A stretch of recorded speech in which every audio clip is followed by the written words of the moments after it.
Hello there, great people. I hope you are doing well. Greetings from Portugal. Nuno here once again. Thank you for stopping by. So Apple today, the 24th of September, as scheduled, released the final build of macOS Mojave. So on this channel, for you new guys, and thank you for stopping by once again, I've been doing and I've been using on my primary system since beta 1 macOS Mojave. So now I've just installed, after the beta 11, the final build. Now let's go first to talk a little bit, on the new things. Okay, keep in mind that macOS Mojave, it's like Snow Leopard. It is, a refinement for High Sierra with some things that are new, but in fact it is a system and an OS, an operating system, that is extremely stable and very nice to use. So let's go ahead to the things that changed.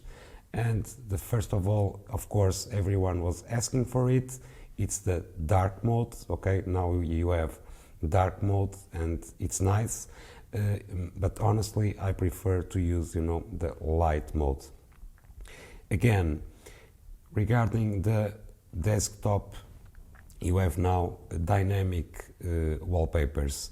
Now we are at this point in time, it's 8:15 p.m. and if I click the dynamic wallpaper, as you can see, the background changes. So let's keep it like this. That's the way I use it. Regarding the dock, now you have the opportunity to click and show recent applications used, like on an iPad, on iOS. Okay, I don't like to use this. Now there are more things, of course. If we go here, as you can see, if I click, if you are the kind of person that likes, to have all your pictures and folders on your desktop, now if you right click, or with the two fingers on the trackpad, you can go ahead and use stacks, and you can use by category, date. You can group stacks by date added, modified it, created tags. You know what I mean. Now there is, and this is very useful, guys, very useful. For example, for these tutorials, for me, this is very useful. You will see right away what I have there. Now there is one more thing that I like, AirDrop between your iPhone and iPad. That's a long time feature. But now you have the ability, if you right click and or with the two fingers on your trackpad, you can import from your iPhone. You can take a picture or scan a document. But let's take here a picture. My iPhone, I suppose, just it doesn't, just woke up. Let's go ahead and take a picture of this and use photo, and the photo will be okay. As you can see, it is here. It was a little bit slow, perhaps some more refinements to do. This was the picture that I just took of my desktop. Okay, so as you can see, for me this is very useful also. Now guys, these are the main features that I use on a regular basis. Everything is very stable. So let's go to the raw data, and of course you can compare on my previous videos, and you can compare also with High Sierra. First of all, let's see the build number for this release, and the build number for this release is the 18A391. The specs of this machine are there. You can stop it, okay, and you can see it because we are going to run, I'm going to show you some Geekbench and some, compute on metal, so you can see the specs of this MacBook Pro, and then you can compare with yours. Okay, so let's go ahead. Now this download, since I was doing the beta, it took, I had to download from the App Store, and it was about 6 gigs, and it took lots and lots of time because everyone was sorry, I'm a little bit with the flu. Everyone was downloading it. Now, let's go to my SSD speed. Everything remains the same since I Sierra through all the betas of macOS Mojave till the final. I'm still with the max performance on my SSD, okay?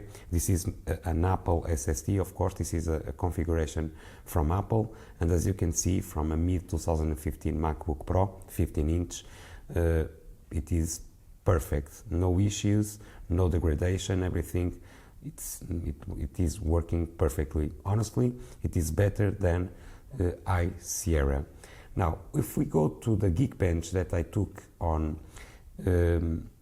the 11th beta of macOS Mojave, you can see here the numbers. They were always increasing, and then I made a Geekbench of, this build, and this is a little bit, it's marginally lower, okay? This one is from the beta 11 of macOS Mojave, and this one over here is from this final build. It is marginally lower, but that is one point. I made this Geekbench afterwards. I made the install, so everything needs to settle, and of course I will make a follow-up of the macOS Mojave final build, and we'll check again the results. Now, regarding the compute on Metal on this machine, it was around, you saw the specs, you can go ahead and see it again. It is about 39,000 on Metal performance, okay? So this is the raw data of this machine, guys.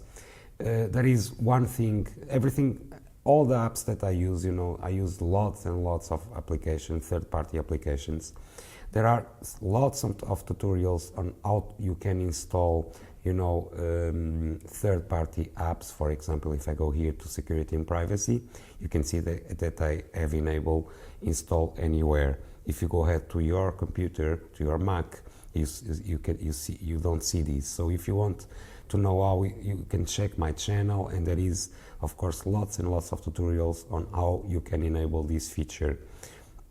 Now, guys, this is everything I was telling you. Everything works without any flaws, all the applications, since beta 1, okay? But there is one that needs to be updated, and that one, it's Final Cut, okay? I tested it, and there are lots and lots of lag when the video is exporting and rendering and transcoding, of course. If I want to use, for example, Safari when I'm waiting, in iSierra everything works without any flaws, okay? Here, Final Cut is not yet optimized for macOS Mojave, so we have to wait a little bit more. I suppose, this week or next week we'll have an update on Final Cut, and then everything will be perfect. Guys, I want to keep this video as short as possible. Keep in mind, this is not to show you, of course, all the new features, because my channel has lots and lots of videos since the first one till now. But, I run through some of them, some that I use, and of course the performance and, the applications that, could have some problem. Now, I can only tell you that Final Cut has, an issue, but everything works without any flaws, and the computer, in fact, is better than iSierra. So, guys, thank you so much for watching. I hope you enjoy it, and expect, of course, follow-up video on what it's like about 24 hours or 48 hours, what it's like to use on this Mac, okay? Thank you once again, stay safe, and I see you on the next one. Bye-bye.